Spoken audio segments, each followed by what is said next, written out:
Shalom jemaat Tuhan, jumpa lagi dengan saya di program Rekat Renungan Singkat di channel YouTube Johan Kristianto. Pertanyaan yang sering muncul ketika kita berada di hari-hari paling gelap seperti masa sulit sekarang ini adalah, di mana Tuhan yang katanya peduli dengan kami? Mengapa Tuhan membiarkan kami berada di situasi seperti ini? Mengapa Tuhan diam saja? Dan masih banyak lagi pertanyaan mengapa yang tak kunjung datang jawabannya. Masalah yang kita hadapi itu memaksa kita untuk memandang kepada Tuhan dan menaruh harap sepenuhnya kepadanya, bukan lagi kepada kemampuan diri kita. Di saat seperti itulah ibadah penyembahan kita menjadi ibadah yang paling murni dan tulus kepada Tuhan.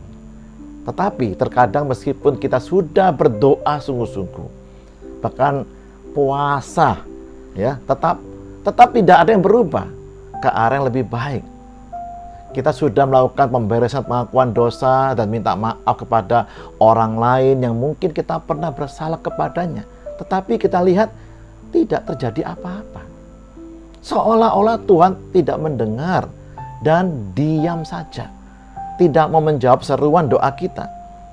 Seperti itulah iman percaya kita kepada Tuhan sedang diuji.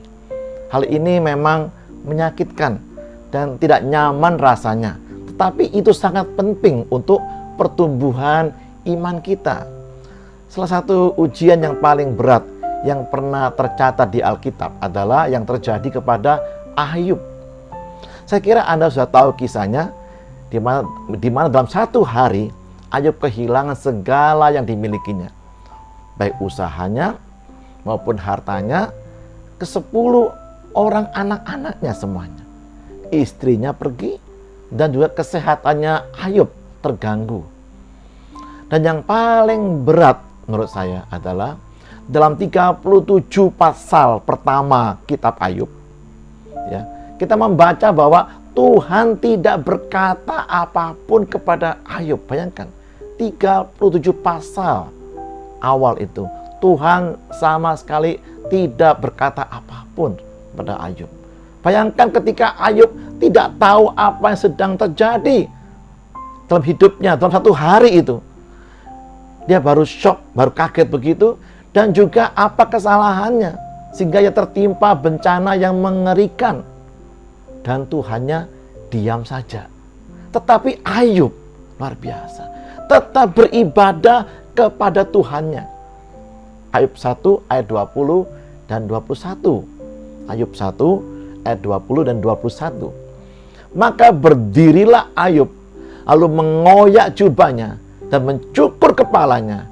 Kemudian sujudlah ia dan menyembah. Katanya, dengan telanjang aku keluar dari kandungan ibuku, dengan telanjang juga aku akan kembali ke dalamnya. Tuhan yang memberi, Tuhan yang mengambil, terpujilah nama Tuhan. Bahkan di saat Ayub tidak dapat menemukan Tuhan, tidak dapat merasakan dan melihat Tuhan, Ayub tetap percaya kepada Tuhan dan tidak pernah menyalahkan atau menuduh Tuhan telah berbuat yang kurang patut kepadanya. Ayub 23 ayat 8-10. Sesungguhnya kalau aku berjalan ke timur, kata Ayub, Tuhan tidak di sana. Atau saya ke barat, Tuhan tidak kudapati. Di utara ku cari dia, Tuhan tidak tampak. Aku berpaling ke selatan, aku tidak melihat dia. Karena ia tahu jalan hidupku. Seandainya ia menguji aku akan timbul seperti emas. Tuhan Yesus pernah mengatakan di Injil Yohanes 20 ayat 29.